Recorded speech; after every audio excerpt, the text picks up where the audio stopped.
то ёсць краіны, якая сёння змагаецца, напрыклад, як Нідерланды, каб іх не называлі Галандыя. Але Беларусь яны ўвесь час далей пішуць Віт-Русланд. І мы ўвесь час пазастаемся ў посткаланіяльным дыскурсе. Менавіта чаму з беларускіх тэрыторый пачалася эта вайна. Гэта ж дзіўна. Хто ж мог падумаць, што вось так перавернецца наша уяўленне аб сваім краі. Мы заўсёды былі ахвяра другой сусветнай вайны, а сёння мы агрэсар за тое, што згінуў. Алесь у турме. Это трагічны прыклад. У гісторыі Беларусі такого не было, каб мастака за карціну пасадзілі ў турму і там замурдавалі. Калі сам першы чалавек у краіне фармальна называе сябе іншаземцам, кажа, што вось, што беларусы это не беларусы, это рускія. І паўтарае на працягу 30 гадоў гэта, гэта, конечно, сведчыць шмат пра што. За 2 дня нация не делается. Это процесс пошука. Соблазняют тем, что они белорусы.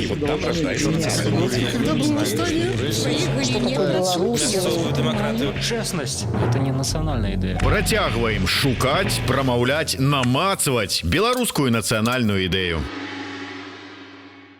Усім прывітанне.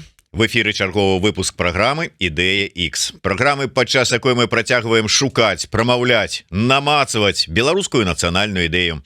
Як звычайна з вами у студыі Зміцер Лукашук, а маім госцем сёння, з якім мы будзем намацваць, не пабаюся гэтага слова, а можа быць нават дзесьці і вымалёўваць нацыянальную ідэю, стане мастак, куратар Андрэй Дурэйка. Добрый дзень, спадар Андрэй.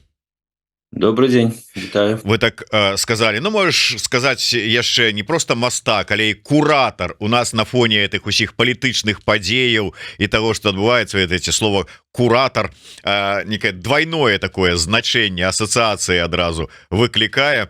Калі что-то буду казаць, калі что, мой куратор гэта вось Андрэй Дурэйка.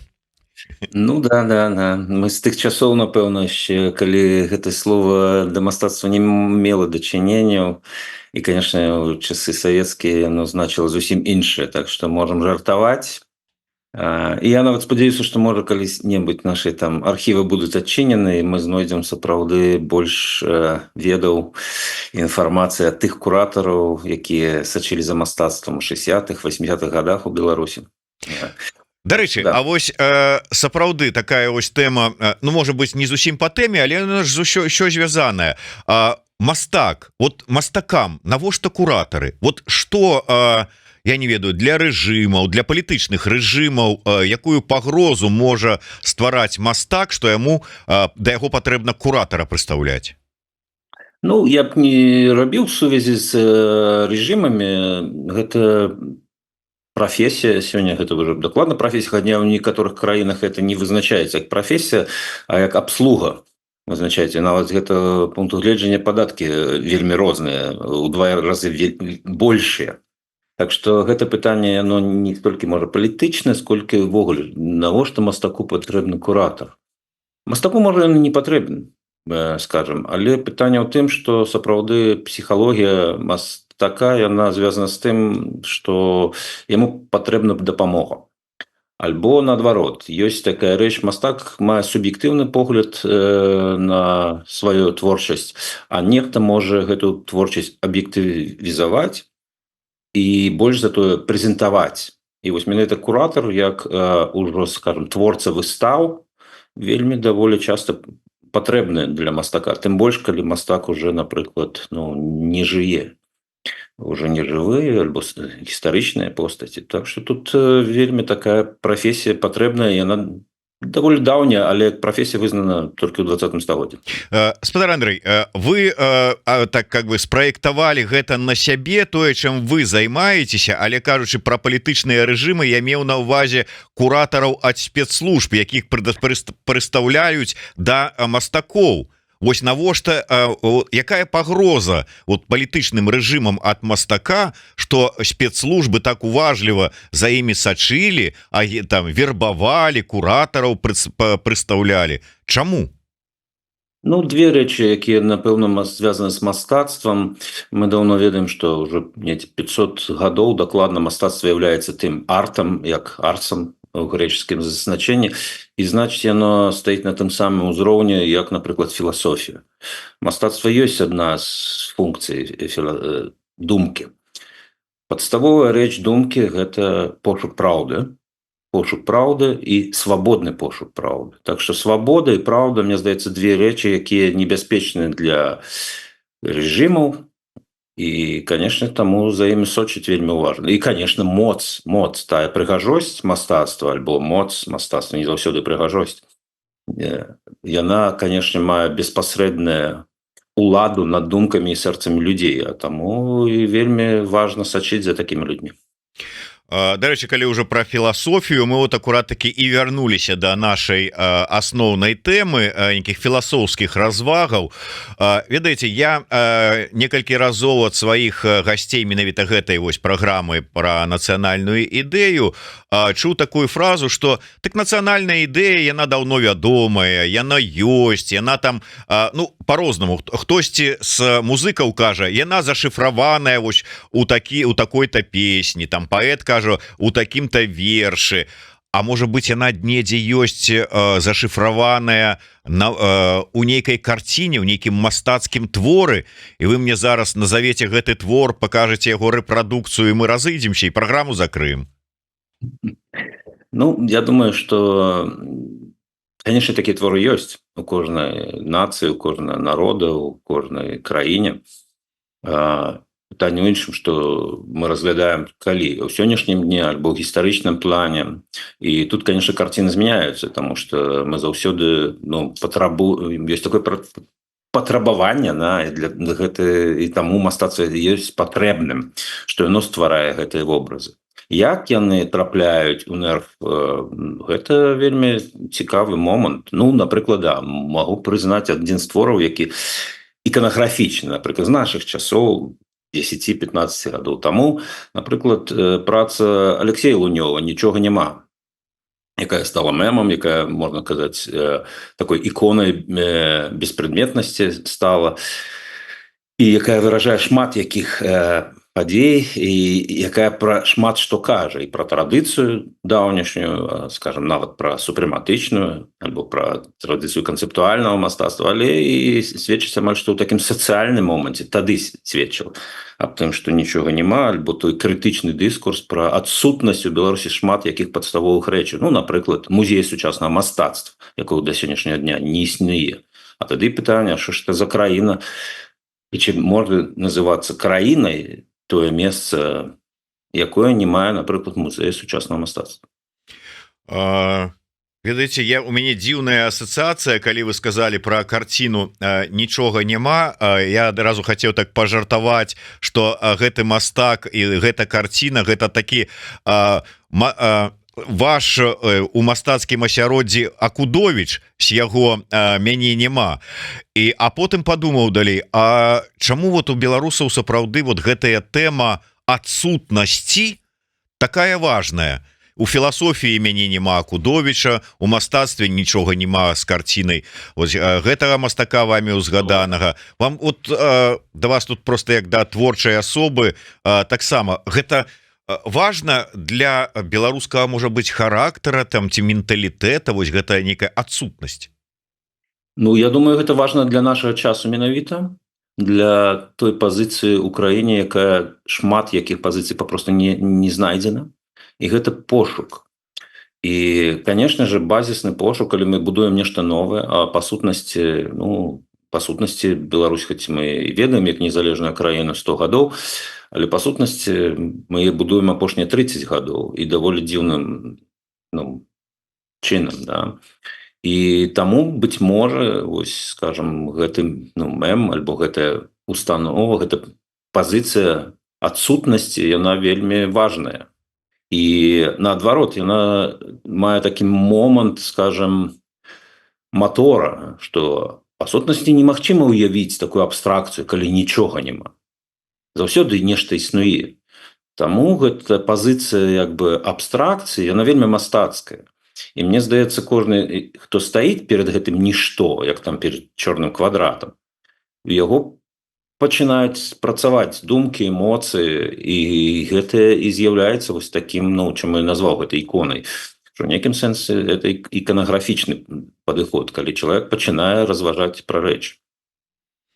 Але сама вот это, такое ну, я не ведаю стаўленне вот само вот гэта філасофскае нічога няма, як і мяне няма, гэта ну такое адчуванне, что ну гэта некая і адсутнасць усяго і часу, такія вось как бы ну вобразы словы, якія пакідаюць нас у нейкім такім бесчасці, там у нейкай нявызначанасці.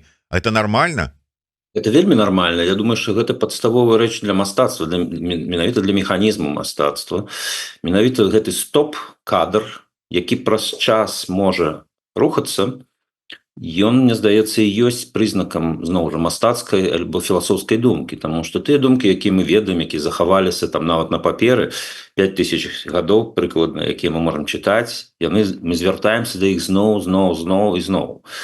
Альбо мастацтва, якое мы ведаем нават там за апошнія, не ведаю, 40 000 гадоў, мы да яго звярнаемся як да пункту, яно як бы ну робіць кампрэсію часу, быццам часу няма, і сапраўды тады пытанне пра час, гэта ввогуле невызначаная пазіцыя, ці ёсць гэта новае вымярэнне альбо не. І я думаю, што вось менавіта час, чаму, напрыклад, да мастацтва заўсёды патрэбна дадаваць сучаснае, контемпорary, там мадэрна, чаму увесь час ідзе гутарка пра час побач з мастацтвам. Гэта вельмі пытанне адкрытае, на якое, мне здаецца, усе і шукаюць адказ. Вы, можа быць, так хочаце апраўдаць вось гэтую псіхалогію ці філасофію адсутнасці, якая ёсць у беларускай нацыі. Вот паглядзіце, я бяру шырэй. Калі я просто прыгадываю одну гісторыю, калі там сустракаюся у нейкай вёсачцы з мясцовым жыхаром, спытаўся ў яго, як прайсці там туды, куды мне трэба, ён мне на чысцюткай беларускай мове ўсё адказаў, і я ему кажу: о, як прыгожа вы гаворыце по-беларуску, а ён аж спалохаўся. Мне такое адчуванне было, што ён зараз на задніцу сядзе ад страху. І такі: я по-беларуску? Да не, да я ніколі, да я не ў жыць. Говорю: дык вот же, а як вы? Да я по-нашаму, по-тутэйшаму. І то есть, от, а хто вы? Вы беларусы? Не, мы не беларусы, мы тут такія, мы гэныя тут, тутэйшыя. Вот гэтая нейкая адсутнасць з даўніх часоў. Мы не нейкія, не тыя, не гэтыя, мы тутэйшыя. Мы не па-беларуску, там не па гэта, мы па-нашаму. Гэта што? Ну, гэта, я думаю, класіка Беларусь, уже опісаная в літаратуры і, конечно же, кіно і ў мастацтве выяўляючы таксама, і ў тэатры. Мы, конечно, з гэтым сутыкаемся штодзень. І, конечно же, я, можа, нават узгадаў, але памятаю гэты мем яшчэ да таго, як ён узнік, к этой працы, калісьці было, я ўжо шмат разоў цытаваў, калісьці такое пытанне было пастаўлена да аднаго мастака ў Берліне, да Александра Камарова, адным куратарам з усходу. І ён запытаўся, што ж у Беларусі ёсць такое там. Ну і Камароў сапраўды пачаў пальцы там загінаць і казаць, што ну да, там музея няма, акадэміі няма, галерею няма, але мастакі ёсць. Вось гэта нешта ёсць, яно прысутнічае. І таму тутэйшы мае права на прысутнасць. І, конечно же, ён ёсць як факт абсалютны. І яго палохае наадварот нешта іншае, нешта тое, што чыстае, там, нешта, што дакладнае, выразнае, нават абстрактнае. І гэта нармалёвы стан, як бы не толькі для Беларусі, я думаю, амаль што тое ж самае у іншым, можа, выпадку адбудзецца ў кожнай краіне. Мы заўсёды недзе людзей на глебе, на зямлі спаткаем, якія адыходзяць у бок ад вельмі важных пытанняў. Ну, і сапраўды атрымліваецца, там мовы няма, гісторыі няма, культуры не, але нешта ёсць. Ёсць Беларусь, напрыклад. А нацыя ёсць? Ну, гэта, я думаю, складанае пытанне ў тым сэнсе, што нацыя заўсёды мае такі троху пафасны, да, сэнс, што нібы яна ўжо адбылася, нібы яна вырасла, нібы склалася. І калі мы кажам там «Grand Nation», по-французску, то мы уяўляем гэтую грамадную гісторыю, якая удакладніла, якая дае прыклады і так далей, так далей. На жаль, з Беларусі мы ўвесь час у стане такого падвоенага, да? Мы ўвесь час як бы і двумоўе, і там на ўсход, на захад вочы скіраваны. І мы кажам, што мы сябры, але будзем бамбіць нашых сяброў і братоў так, каб яны там згінулі, і нашы суседзі ад усіх плотам як бы зачинены, альбо яны ад нас плотам цяпер зачиняцца, тут уже не важно, альбо падчас Савецкага Саюза самыя плот будавалі, цяпер уже ад нас платамі загарадзіліся. Так что это вельмі дзіўнае шизоіднае стаўленне нашай краіны. Я нават такі дыагноз паставіў шизадыскурс у нас як бы дамінуе, і шизоіднасць яна, конечно, не спрыяе уяўленню, што нацыя склалася, і гэта, я думаю, адна з праблем наших. А на якім этапе знаходзімся? Я думаю, на этапе становлення, зразумела, бо та гісторыя, якая у нас была там падчас княства літоўскага альбо Рэчы Паспалітай, альбо нават Савецкага Саюза, все гэта ўжо не спрацоўвае, все эта гісторыя, яна мае ўжо гістарычнае дачыненне да сучаснасці. І той самы Акудовіч, напэўна, дакладна у іншай кнігі пра гэта кажа, там, што мы будуем новую краіну, яна зноў жа называецца Рэспубліка Беларусь, там Рэпубліка Беларусь, агульная справа, да. І пытанне пра гэта, што, конечно же, мы бачым, што у нас няма агульных справ, у нас ёсць як бы барацьба розных поглядаў, і пакуль гэта, конечно, станаўленне. Вот атрымліваецца, вы адразу сказалі пра вот эту падвойнасць, пра двухмоўе і ўсё астатняга, і адразу прыгадваецца Гарэцкі з яго дзве душы. І атрымліваецца так, што вот глядзіце, мастак выдатна намаляваў, паказаў характар, там менталітэт, нічога няма. Філосаф апісаў, мяне няма. Пісьменнік таксама выдатную напісаў твор «Дзве душы». То есть такое апісаць, паказаць, творчыя людзі, у іх вельмі добра атрымліваецца і атрымлівалася, і думаю, будзе працягваць атрымлівацца. А тут мы выходзім на дыскусію, калі мы кажам пра нацыянальную ідэю і хто яе мусіць сфармуляваць. Хтосьці лічыць, што яе павінны сфармуляваць палітыкі. Хтосьці лічыць, што менавіта творчыя людзі павінны неяк творча гэта ўсё прапісаць, паказаць і даць. А вы як думаеце?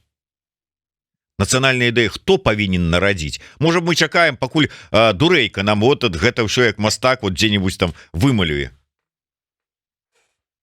Я думаю, што гэтыя спробы надаць вось ідэю, яны часта бываюць штучнымі. І я не чуў ніколі, напрыклад, жывучы ў Еўропе апошнія 20 з нечым гадоў, каб недзе там у Польшы, альбо там у Нямецчыне, ва Францыі, у Нідерландах, каб нехта, каму галава балела аб нацыянальнай ідэі. Яны паўстаюць як атмасфера, яны ёсць. Конечно, мы можам казаць там пра нямецкі дух, там пра з якім там змагаліся англічане падчас Другой сусветнай вайны. Мы можам казаць аб прыкметах, якія характэрныя народам. Але я не думаю, што трэба думаць, што ёсць вось нацыянальная ідэя, якую можна напісаць вось так, і што яна будзе вызначана і прызнана ўсімі. Хутчэй наадварот, што як толькі яна будзе агучана, людзі пачнуць шукаць нейкі абыход. Напрыклад, я не ведаю, што сказаць. Напрыклад, калі мы берем, напрыклад, нашу гісторыю апошніх 1000 гадоў, і нібы хрысціянскія ідэі былі вельмі, тут уже усталяваліся на гэтых тэрыторыях.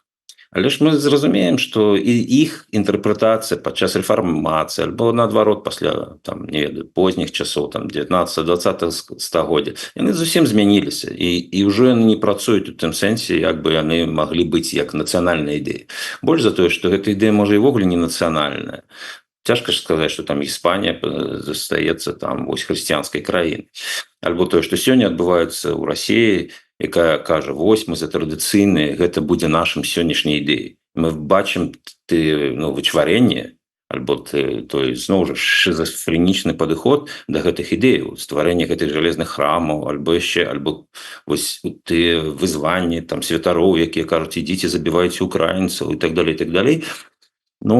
Тут пытанне пра гэта, што я думаю, што пра гэта можна ўвесь час казаць, але это не будзе вызначана дакладна амаль што ніколі. Мне здаецца, што мы маем такое больш разважання на гэтую тэму, ці ёсць агульныя ідэі ў нацыі. Але па сутнасці, калі мы возьмем кожную расклаўшуюся краіну гістарычна, там мы знойдзем свае ідэі. І яны будуць, ну, напрыклад, там ідэя, да, там, свабодны чалавек. Ці эта ідэя была 200 гадоў назад? Да, яна была, яна паўстала ў Францыі. І можа гэтая праблема нас увесь час яшчэ, як бы, часамі, калі я гляджу на наш вось, ну, рэгіён, як ён развіваецца, мне здаецца, што мы проста не вырашылі цэлы шэраг тых агульначалавечых ідэй, якія былі 200 гадоў таму, як бы, агучаны, і гэта нас наганяе. І менавіта гэта вайна, якая сёння, у якую ўцягнута і наша краіна, яна, здаецца, пра гэта, пра тое непаразуменне тых падзей французскіх 200 гадоў таму. Атрымліваецца, што, ведаеце, я неяк дыскутаваў, мяне запрасілі ў праграму, каб мяне запрасілі, каб пра нацыянальную ідэю там ввогуле паспрачацца з іншымі людзьмі, і яны мне кажуць, што ты займаешься нейкай там ерундой, шукаеш нейкую нацыянальную ідэю, спрабуеш там з гасцямі нешта сфармуляваць, а можа быць час зараз такі, што, ну, абы нам і не трэба гэтая нацыянальная ідэя, асабліва там, калі там спрабаваць неяк там будаваць яе на падмурку нейкіх гістарычных каштоўнасцяў гісторыі, там мовы, культуры, што, маўляў, ну, іншыя часы гэтыя і падмуркі іншыя мусяць быць. Я кажу, дык без таго, што вот акрэслена, ну ніяк. Яны кажуць, а мы ж хітрыя беларусы, мы нейкімі там кратовымі норамі, раз вот так вот і абыдзем усе вот там, на чым будаваліся іншыя там нацыя-будаўнічыя працэсы вялі. Ну, мы не пабудавалі, а мы вот праскочым гэта і ўсё. А можна праскочыць? Вот скажыце мне, як творчы чалавек, там можна стаць мастаком, праскочыўшы разуменне таго, як працавалі, на чым будаваліся, там, я не ведаю, там вашыя папярэднікі там 200-500 гадоў таму. Ну, я думаю, што калі ты хочаш патрапіць сапраўды вось такі музей сучаснасці альбо музей будучыні, то толькі у апсайдс і можна ўвайсці туды. І гэта праўда. У мастацтве менавіта так. Бо калі мы будзем ісці колам такім акадэмічным, хутчэй за ўсё мы не ўводзім туды. Прыкладаў таму шмат, і таму існуе такое паняцце, як рэвалюцыйнае мастацтва. Это паняцце ўвайшло ад Каперніка і значыла тады зусім не палітычны стан, а значыла менавіта уяўленне пра свет, як мы бачым свет. Менавіта гэты погляд, ён і з'яўляецца найважнейшым для мастацтва. Зразумець, як выглядае карціна свету. Гэта галоўнае пытанне не толькі для мастакоў, для навукоўцаў, але я думаю, што гэта самая важная пазіцыя, і менавіта такія прыклады, іх не так шмат на самой справе за апошнія 500 гадоў. Ёсць толькі некалькі, як я кажу, сапраўдных мастакоў, якія змянілі наш погляд на гэты свет. І мне здаецца, яны ўсе прыходзілі ў апсайдс ад мейнстріму. І, конечно, для мастацтва гэта характарыстычная рыса, і без гэта наўпрост, хутчэй за ўсё не дойдзеш. Таму і такое крытычнае пытанне, таму той жарт быў пра прафесара альбо пра акадэмію. С аднаго боку, да. Добра, а калі мы абстрагіруемся ад вот такога творчага дасягнення нейкіх зорных вышынь, а возьмем нацыя-будаўніцтва, тут мы, як на ваш погляд, все ж таки, да, кажуць, что ну вот, поглядзіце, тут же ж у нас глобалізацыя, там трансатлантычныя корпорации, там все вот гэта космічныя караблі бараздзят, как говорится, и все такое. А вы будете нам говорить про там про нейкі базис, на якім будавалі у 18-19 стагоддзе іншыя народы свае нацыі.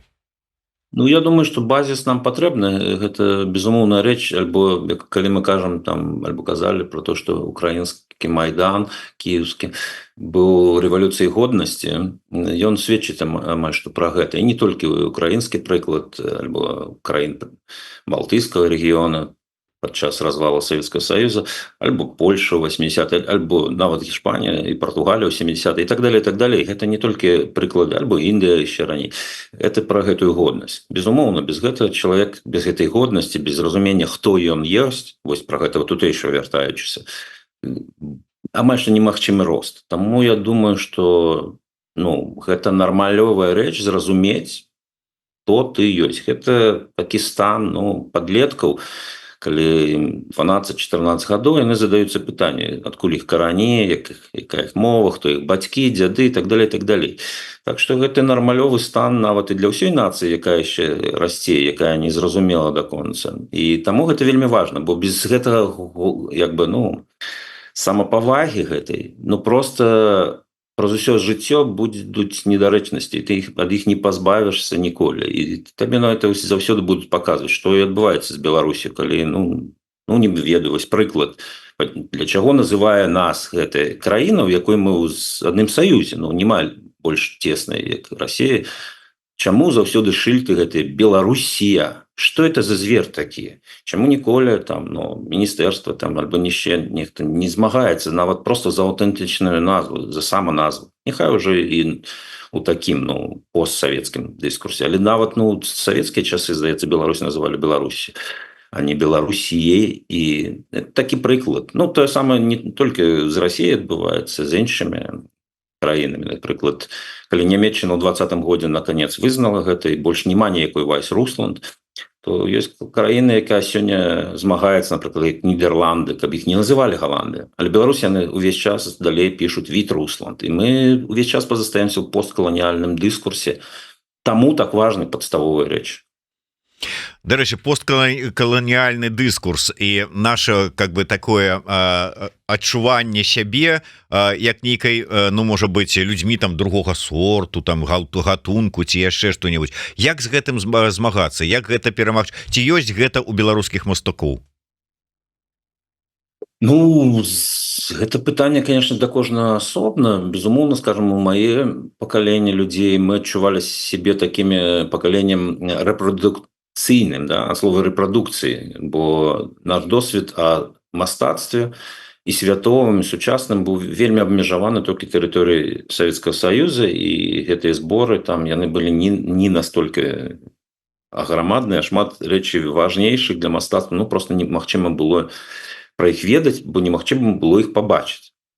І таму гэта адчуванне бывала. Думаю, што сёння, калі мы ўваходзім у нейкае функцыянаванне, конечно же, адсутнасць зноў інстытуцый, дакладных інстытуцый у Беларусі, тых же самых музеяў, тых же самых сапраўдных адкрытых акадэмій, таго ж самого працы на пра сучаснасць, пра актуальныя пытанні, те ж самы галерэйны бізнес, адсутнасць менеджменту, конечно же, надае пачуццё, што мы людзі як бы, ну, я не люблю гэта слово другой класы, але гэта было дзіўна. Я памятаю, як нам тлумачылі, што вось ёсць краіны трэцяга свету, ім мы дапамагаем.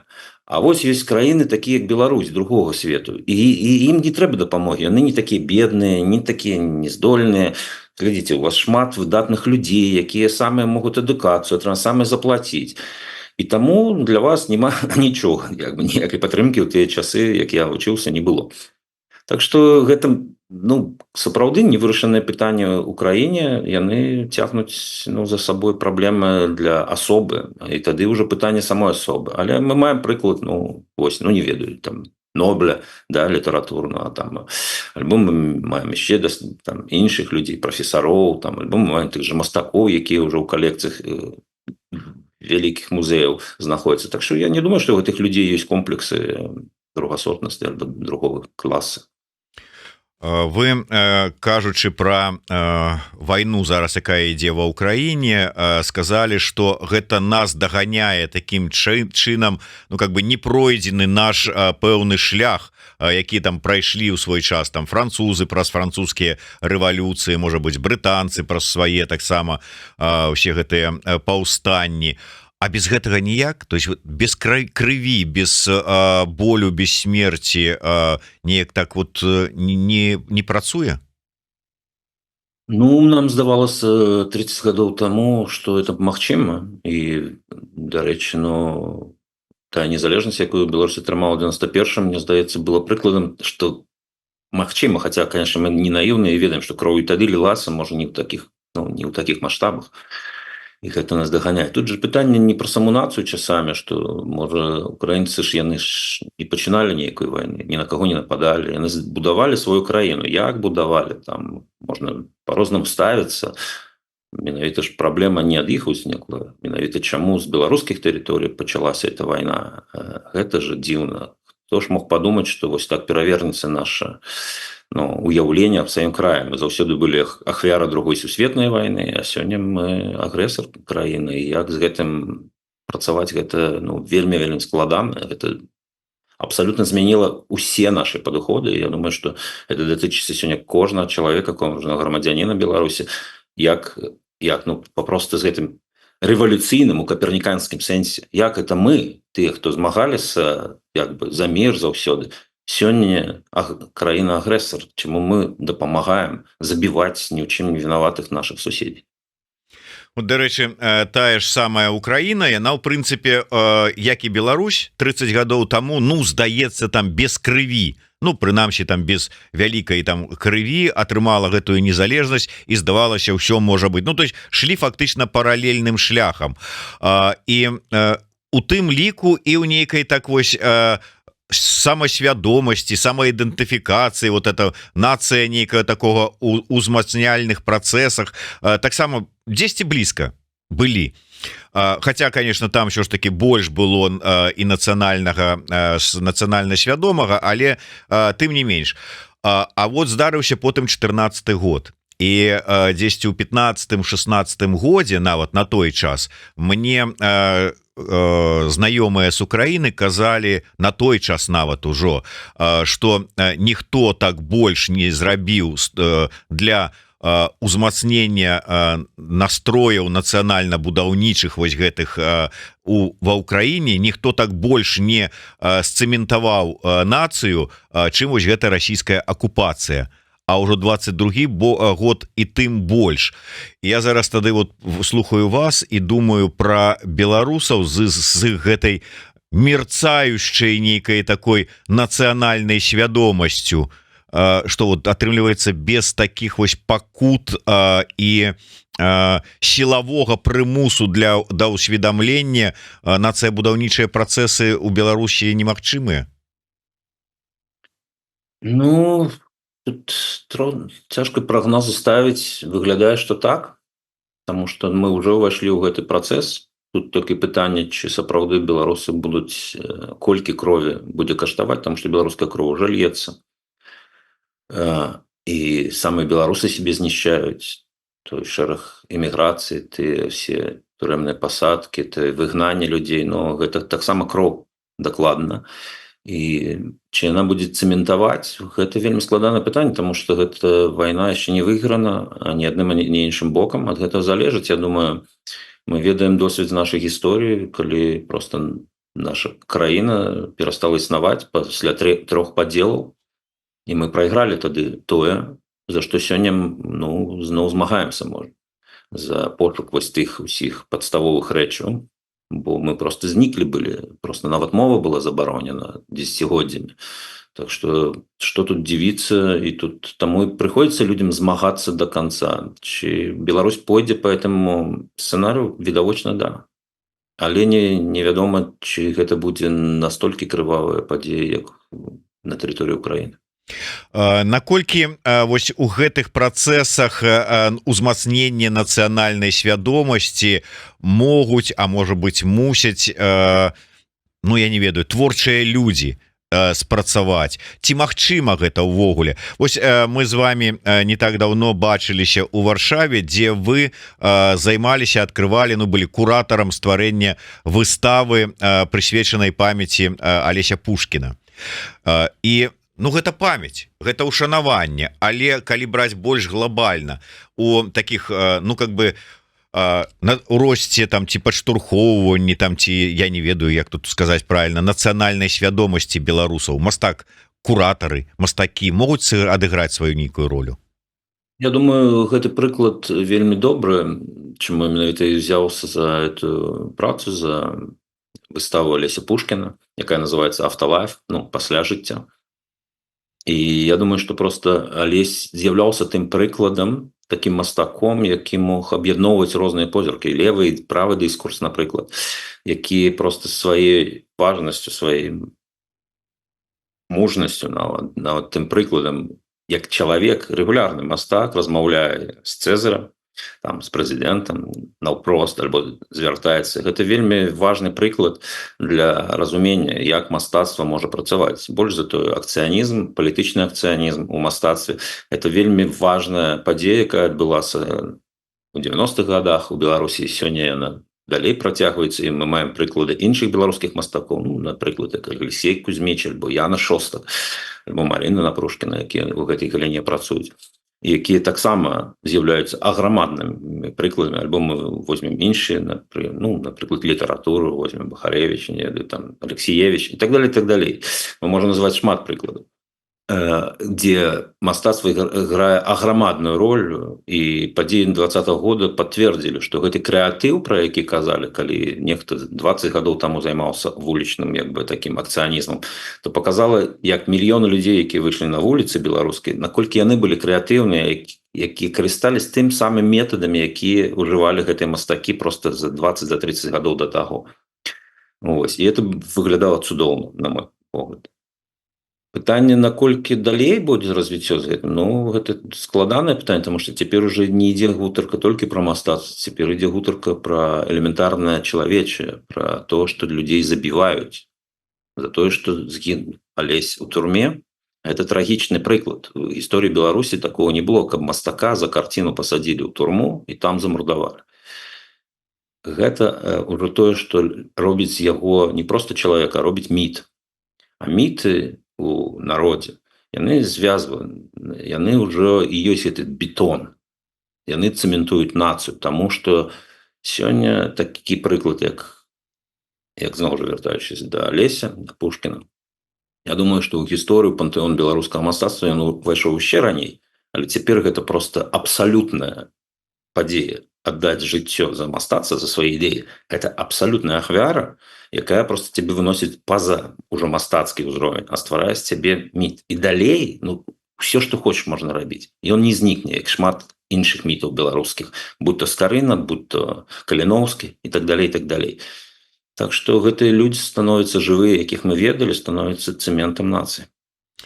Калі добрую фразу сказали, узгадаўшы пантэон беларускіх герояў, мы не один раз разважалі на тэму того, что а чаму ён такі невялікі, гэты пантэон беларускіх герояў, калі увогуле там попросіць у беларусаў шараговага падысці і спытацца каго з беларускіх герояў ты ведаеш, кожны назаве Каліноўскага, хтосьці падумаўшы назаве Касцюшку, хтосьці можа яшчэ там аднаго якога-нибудь там з там князёў там назаве, і ўсё. Гэта праблема наша, што пантэон герояў ён у нас такі невялікі, здавалася б, прынамсі у у свядомасці шырокага кола беларусаў. І 20-й год здольны закласці новы зал пантэона беларускіх герояў? Думаю, гэта не, а я думаю, што пытанне, як і даўно стаіць у Беларусі, гэта адукацыя. Як адукацыя ў посткаланіяльнай краіне, у краіне, калі, скажем, у нас ёсць пасада прэзідэнта, хаця, зноў жа, быць можа, это была найвялікшая памылка перайсці ад рэспубліканскага дзеньшчыня, палітычнага да прэзідэнцкага. Калі сам першы чалавек у краіне фармальна называе сябе іншаземцам, кажа, што Беларусь это не беларусы, это рускія.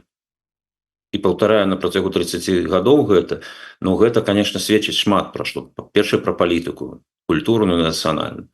Без адукацыі, калі у нас няма ні адной вышэйшай школы, нават сярэдняй тэхнічнай, якая бы на мове нешта выкладала, зразумела, альбо ўсе тыя спробы пісаць гэтую новую гісторыю, альбо яе фальсіфікаваць.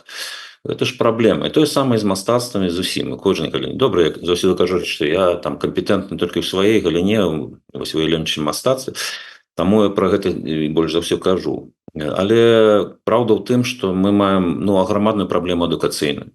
І толькі адукацыя, неважна, гэта можа, конечно, быць на ўзроўні сям'і, альбо нават царкоўнай школы, альбо яшчэ нечага. Але і гэтага у нас няма. Это зноў жа нейкая, кажу, у нас шизоідная пазіцыя. Мы живем у своей краіне, дзе адчуваем сябе меншасцю. большасць людзей такога няма ў Еўропе сучаснай нідзе. Такое ёсць толькі ў посткаланіяльных дзяржавах, ну недзе ў Азіі, у Афрыцы, можа яшчэ ў Лацінскай Амерыцы, і то і там, мне здаецца, троху лепшая сітуацыя ніж у нас. Вось, і гэта праблема, ну праблема адукацыі сучаснай. Вы сказали про вялікую важнасць мастацтва, ввогуле творчасці для нейкага усведамлення нацыі, нейкіх вот нацыянальных каштоўнасцяў для нацыястанаўленчых працэсаў. Слухайте, ну вот ўсё ж таки мастакі не 20-30 і не нават 100 гадоў з'явіліся на зямлі беларускай. Здаўна яны тут ёсць, як і пісьменнікі, як і іншыя творчыя людзі. Чаму і яны там не просто так сядзелі, яны тварылі, і прычым стваралі сапраўды геніяльныя рэчы. Але чаму не атрымалася неяк вось беларускі народ падштурхнуць, пахутчыць яго ці там узмацніць нацыятворчыя працэсы? Можа, народу гэтага не трэба? Не, я думаю, народу это вельмі трэба, таму б ён не стаяў у калейках у музеі, там калі адбываюцца сапраўды цікавыя падзеі, ён бы не хадзіў на выставы і так далее. Але, конечно же, это зноў адукацыя. Я уже шмат разоў казаў і паказваў прыклад, што, конечно же, напрыклад, у тых же Нямецчыне, у тых садках і школах, куды там хадзілі мои дзеці, чаму, напрыклад, выбраў адзін з садкоў, калі туды прыйшоў, я пабачыў, што просто увесь фасад дзіцячага садку шкляны, аграмадны, быў завешан вітражамі, якія дзеці зрабілі, Марка Шагала. Сустрэць такое беларусу, мастаку у Нямецчыне было просто нечакана. І гэта было просто падставой рэч. Дзяцей пачынаюць ад 3 гадоў паказваць ім, тлумачыць, што это такое, і не саромецца паказваць іншае мастацтва іншых краін з іншага погляду. І людзі ведалі, дзеці ведалі, адкуль гэты мастак, што ён з Віцебску, з Беларусі. Так што гэта такі прыклад, пытанне да нас самых, чым мы, напрыклад, я памятаю, як у нас. Людзей просто выганялі з вучэльняў, з акадэміі і казалі, што нам гэта жыдоўскае мастацтва не патрэба. Вось які быў дыскурс. Быць можа, таму Шагал, калі быў у Савецкім Саюзе, не прыехаў больш у Беларусь, у Віцебск. Гэта все ж таки это адукацыйнае пытанне. Дакладна і ясна. І, конечно, палітычнае. Бо калі нам увесь час паказваюць нават тое, што цяпер там нейкае Шылава альбо яшчэ нешта, лухту, якая, 19 стагоддзя нават тады это дрэнна, для таго часу нават это дрэнны дыскурс. Альбо калі мы самыя называем некаторыя такія памылкі, напрыклад, там, не ведаю, што у нас там ёсць, там выставы, якія далей, зноў, яны, здаецца, аднавіліся, там Босінскі салон. Калі мы ведаем, што такія мастакі на Францыі, французскія імпрэсіяністы змагалі супраць салону, і калі яны рабілі салон, то называлі салон незалежных, а мы зноў вяртаемся да гэтай гламурознай, кічовай падзеі і кажам, што вось гэта наш базіс. Мне здаецца, што это вялікая памылка і зноў жа адкідання нас вось у тую гісторыю, якая не склалася, калі мы былі каланізаваныя, скажем, 250 гадоў, і сённяшнія часы, яны, конечно, маюць аграмадны ўплыў на эту праблему. Мы просто не можам, сапраўды вярнуцца ў часы незалежнасці. Такое троху, можа быць, дзіцячае пытанне, але нам жа ж усім хочацца, каб, ведаеце, раз і яно вот адбылося, каб вот ты захацеў, там, можа быць, нейкі невялічкі там штосьці там глянуў і мову выучыў імгненна, ці там паразумнеў, ці яшчэ што-нибудь, і спартсменам стаў добрым, вагу скінуў за адзін дзень галадання і гэтак далей. Можа быць, магчыма, ёсць, існуе там, ці трэба зрабіць там, паказаць беларусам нейкую карціну, нейкую выставу, нейкую, я не ведаю, там яшчэ нейкі праект, паглядзеўшы які, наведаўшы вот якую, беларусы стануць, скажуць, точно, да мы ж беларусы, і перайдуць на беларускую мову і адразу, і ўсё у нас з нацыябудаўніцтвам будзе добра. Вот ёсць такое? Такая таблетка вось одна мастацкая? Нема, я думаю, нема. і для некаторых людзей яна і не патрэбна, і мы ведаем, як беларусы лёгка мімікрыруюць, і колькі беларусаў жывучы ў свеце карыстаюцца іншымі мовамі. Я ведаю нават некаторых, якія ведаюць 8 моў, але не карыстаюцца беларускай. Ну, такое ёсць, такая вось мы нацыя, такі вось сапраўды ты посткаланіяльны дыскурс і такая адукацыя, такое павага да саміх сябе. Але ну, это адкрытае пытанне, это не толькі беларускае пытанне. Я кажу, што это посткаланіяльнае пытанне, яно вельмі складанае і яно комплекснае. І мне здаецца, няма таблеткі, а ёсць толькі комплекс мерапрыемств.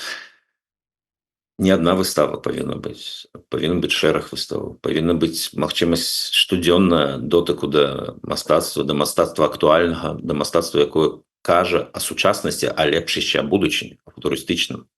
Таму што моладзёж, моладзь, яна ж звяртае ўвагі на што? Ну, чаму яны сидзяць у Ютубе, чаму яны там ідуць на канцэрты, чаму яны апранаюцца ў такое, і так далей, і так далей. Таму што гэта прагрэсіўна. Таму, калі мы не будем рабіць прагрэсіўныя рэчы, ну, это не будзе. Чаму, напрыклад, не трэба агітаваць нікога там з праграмістаў, каб яны вучылі ангельскую? Это просто нармалёва. Это адно з іншым звязана. Павінна адбыцца тое, што ну, нармалёвым павінна быць. Ну, тое, што павінна рабіць дзяржава. А менавіта дзяржава у кожнай краіне кажа, што вось важнасць мовы, яна ну, пэўная. Это просто нават ну, зброя мова. У такія часы, напрыклад, у краіне мы бачым, што мова стала такой же зброяй. Яна просто пытанне жыцця і смерці. Бо ты калі не можаш сказаць там паляніца, і я не магу сказаць, там ніхто не можа. Яны адрозніваюць, хто ёсць хто. І гэта, мне здаецца, ну, людзі павінны былі б зразумець. Мне здаецца, шмат хто з эліты беларускай гэта вельмі добра разумее. І таму сённяшняя моладзь шмат хто карыстаецца беларускай мовай. Але ну, калі сама дзяржава не спрыяе гэтаму, то і это праблема, конечно. І это не нармалёва, это не натуральна, это не незалежная пазіцыя. Это просто ўвесь час кажа, што мы працуем на іншую культуру.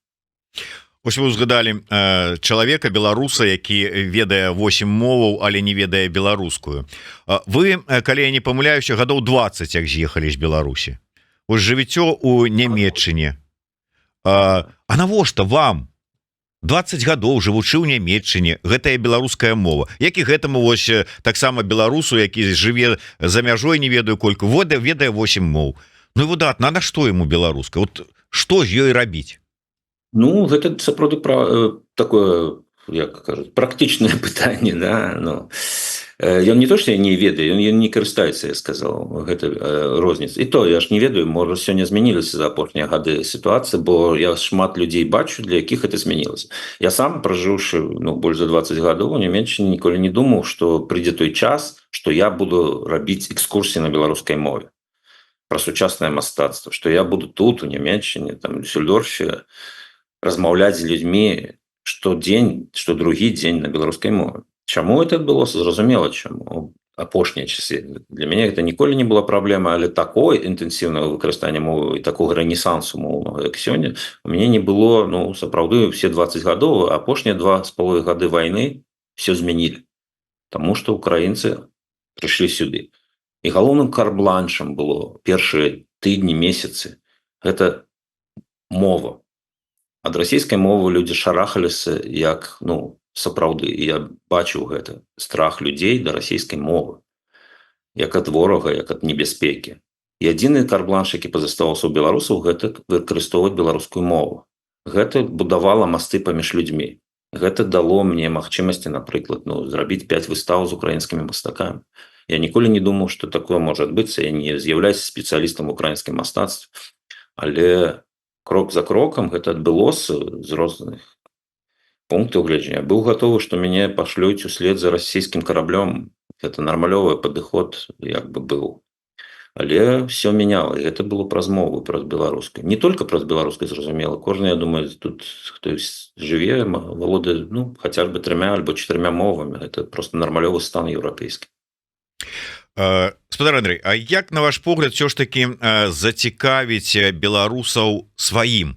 Ведаеце, я заўсёды прыгадываю 20-й год і дваровыя сустрэчы, падчас якіх беларусы з такім захапленнем адкрывалі для сябе ўсё сваё, беларускую музыку, пачынаючы там ад рока і гэтак далей, беларускіх пісьменнікаў і літаратуру, беларускую гісторыю. Гісторыкаў немагчыма было злавіць, бо яны пастаянна былі на гэтых сустрэчах, расказвалі беларусам пра гісторыю беларусаў, беларусы глядзелі такімі вачыма і такія: о, а праўда, а мы, оказывается, не толькі ў лапцях, але маглі падорша его гэтым настучаць. І гэтак далей, філасофія тое ж самае, мастацтва тое ж самае, все сваё беларусы для сябе адкрывалі і такі: вау, вау. І думаеш, а дзе вы былі да гэтага? Гэта ж все было не ў 20-м годзе з'явілася. І Вольскі не пачаў у 20-м годзе спяваць, а чарапаху сваю, 3 чарапахі напісаў, здаецца, у 96-м ці ў 98-м годзе.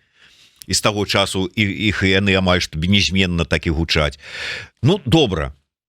Неважна, спаў, прачнуўся, адкрыў для сябе, зрабіў вау, все сказалі: ну ўсё, зараз вот эту пасту ў тюбік назад не запхнеш, цікавасць яна будзе. А ці сапраўды так? Вот што паказвае вопыт гэтых 4 гадоў? Не запхнеш? Не запхнеш. Немагчыма. Это праўда. Пытанне, ці будзе зноў жа шырокая магчымасць у людзей, асабліва знаходзячыхся ў Беларусі, падысці да гэтай крыніцы, да, гэта першай крыніцы.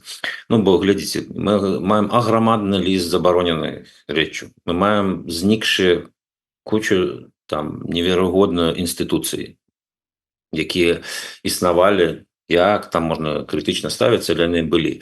Зніклі галереі, зніклі масу выстаў, з'ехала просто сотні тысяч чалавек.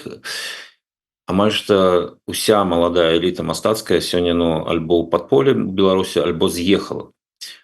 Не знікне чаму? Таму што я, напрыклад, уже з 8-го года, працягу 10-годдзяў, назіраю за тым, як развіваецца беларускае мастацтва, напрыклад, за мяжой. І, канешне, тое, што цяпер адбываецца, як я паўтараю, часамі ў месяц адбываецца да 70 падзей з удзелам беларускіх мастакоў. Такога я не памятаю ніколі ў гісторыі за апошнія 100 гадоў актыўнасці беларусаў. Это толькі прыклад з маёй галіны. Я думаю, што ва ўсіх іншых таксама ёсць. Тыя людзі, якія сёння, быць можа, не могуць адкрыта рабіць у Беларусі, гэта пытанне цікавае для даследчыкаў. Я менавіта думаю, што у іх роля сёння зноў такая ж важная. Гісторыкаў таксама, альбо тых же самых куратараў, альбо мастацтвазнаўцаў, якія павінны назіраць за вельмі цікавым момантам. Бо калі нас запытацца, а што адбывалася ў мастацтве Беларусі ад 39 по 45 год? Гэта ж ніхто не скажа таксама нічога. І калі нехта расказаў бы пра гэта, это быў бы той самы эфект вау. Але это знікла. Яно зышло і ніколі не пазасталося у нашай гісторыі вялікай, у музейнай, а можа і знікла фізічна, таму што вайна была. Сёння ёсць магчымасці дыгітальныя, медыяльныя. Гэта даследаваць. Мы можам у гэты момант назіраць нават за тым партызанінгам, альбо за тым андэграундам, альбо за тымі ўцёкамі ў лес і так далей, усімі тымі рэчмі, якія сапраўдныя рэчы праўду кажуць у мастацтве альбо ў культуры. Вось за імі трэба было б назіраць і можа іх далей нават паказваць у той форме, ну, каб просто, ну, я не ведаю, каб просто, ну, конечно, ёсць небяспека ў тым, каб просто людзям, ну, не рабіць крыўды, але я думаю, што і гэтай формы можна было б знайсці, можна нейкія ананімныя формы рэпрэзентацыі, скажам, вось беларускага сучаснага мастацтва з тэрыторыі Беларусі падчас вось такіх складаных гістарычных падзей. Але вам не падаецца, што ўсё ж такі эміграцыя, вот вы сказалі, што працаваць на вось этой глебе найперш павінна дзяржава, то есть мова, захаванне культуры, нацыянальнае будаўніцтва. Мы в эміграцыі, да, мы штосьці тут імкнемся працягваць рабіць, нават пашыраць, можа быць, вось гэтую сваю беларускую ці творчасці, працу на карысць беларускасці, Беларусі і гэтак далей. Але ці спрацуе гэта? ці не паступова не сальемся, не вуальемся, не мімікруем там, ці яшчэ, як сказаць, мы тут с аднаго боку, а там ці не будзе вынішчана гэта ушэнт вот этой рэпрэсіўнай прамаскальскай машынай? Ну, зусім, я думаю, это не адбыцца. Калісьці, дарэчы, была одна выстава планавалася беларускага мастацтва, яна называлася там «Беларусь пашыраная». І ў гэтым было такі дзіўны падвойны сэнс, амаль што такі постнаркатычны, да? Таке пашыранае. І это жарт быў, але ён так і ёсць. Ну, мы ў такім стане, што, конечно же, знішчаецца шмат чаго, але абсолютно не знішчыцца, я думаю. Гэта не адбылося і 100 гадоў, і падчас неіснавання Беларусі, падчас каланізацыі, і падчас войнаў. Думаю, сёння не знікне. І думаю, што з абодвух бакоў не знікне. Як не знік Суцін з Шагалам, і сёння яны ў пантэоне беларускага мастацтва, якіх выставы ідуць у найлепшых музеях свету, а з іншага боку не знікнуць і людзі, якія у Беларусі. Такого не бывае, каб існаваў народ, а не было сваіх ад каранёў ад зямлі людзей. Я ў гэта глыбоко веру, нават не гледзячы на рэпрэсіўны характар нашай культуры. Пытанне, будзе іх шмат альбо не, хутчэй іх будзе не шмат, менш, ніж у нармальных краінах. Таму што, ну, што это за дзіўная палітыка, калі свая краіна не падтрымлівае сваіх людзей? Такой краіны я не ведаю, нават вельмі странны, нават аўтарытарныя рэжымы усходнія, напрыклад, некаторыя, но яны все роўна робяць прамоушн для сваёй краіны. У нас, нават элементарных функцый уже краіна не выкарыстоўвае, просто дакументаў не выдае сваім грамадзянам. Ну, конечно, это ідзе ўсё ў гэты бок знішчэння альбо прыніжэння. Это ненармальная рэч. І яна не будзе існаваць, бо это ненармальна. Это немагчыма 9 мільёнаў людзей, якія існуюць на тэрыторыі Беларусі, знішчыць зусім. Я думаю, што гэты рэнесанс будзе. Пытанне, калі, як, як і заўсёды, падчас вайны, конечно, это патрабуе часу, але не знікне. Ну што ж, на жаль, вельмі цікава з вами гаварыць. На жаль, трэба завяршаць нашу размову. Таму, як вы думаеце, першае, ці можа быць добра было б, каб творчы чалавек стаў на чале новай Беларусі? Я не ведаю, як Вацлаў Гавел у свой час у Чэхіі, то, можа быць, нам трэба якога-небудзь, я не ведаю, там, альбо ад мастакоў каго-небудзь, от Дурэйку паставіць кіраўніком, там, ці я не ведаю, там, Бахарэвіча, там, ці Вольскага. Вот каб чалавек такі вот быў творчы. Ну, творчасць вельмі шырокае паняцце. Адзін творчы такі чалавек быў у 32-м годзе. Вот я ведаў, што адразу мне ўзгадае гэтага мастака. Да, такі мастак, які не стаў мастаком. Я думаю, што мастакам трэба займацца мастацтвам, а палітыкам трэба палітыкай. Таму пытанне ў тым, што лепей няхай бы палітыкі прыходзілі. Пытанне, ці ёсць у нас палітыка. У нас, здаецца, у краіне колькі 20 гадоў не ўзнікла ні адна палітычная партыя новая. Гэта вось пра гэта сведчыць. Так што нам трэба рэформы палітычныя, а там знойдуцца людзі з досведам. І думаю, лепей для Беларусі не мастак, а добры менеджер, напрыклад. Я думаю, гэтыя людзі больш рацыянальна і больш цвяроза будуць глядзець. Чэхія цікавы прыклад, але это выключэнне. У такім выпадку, на ваш погляд, новая Беларусь, там які быў бы найлепшы для яе, на ваш погляд, палітычны рэжым? Гэта прэзідэнцкая краіна, парламенцкая, анархія, монархія, княства вялікае? Я думаю, парламенцкая рэпубліка гэта больш адпавядае характару беларусаў і таму маштабу краіны і ўсім астатнім момантам. І для мяне сапраўды ў 90 годах это было трагедыяй, калі мы змянілі наш строй. І для мяне тады ўжо маладого чалавека было зразумела, што мы прыйдзем да аўтарытарных нейкіх механізмаў правлення. І ўвесь постсавецкі все краіны паказваюць гэта, і што гэта быў дрэнны выбар. Таму я думаю, што я парламентарны рэспубліканец, скажем так, да. Мова дзяржаўная, якая і колькі? Я думаю, што было б добра, каб у Беларусі была адна мова дзяржаўная. Усе астатнія мовы, якімі мы карыстаемся, я думаю, што кожны беларус карыстаецца хаця б 3 альбо 4 мовамі. Гэта было б нармалёва, як і ўсе іншыя. Можна надаць было бы статус меншасці нацыянальных альбо яшчэ чаго-нибудь. Я думаю, што это просто узвысіла бы наш узровень, наше самапачуццё, а то, што мы карысталіся бы, кажу, і той же расійскай, польскай і ангельскай мовамі, это просто без пытання. Ну і нацыянальная ідэя ад Андрэя Дурэйкі гучыць як?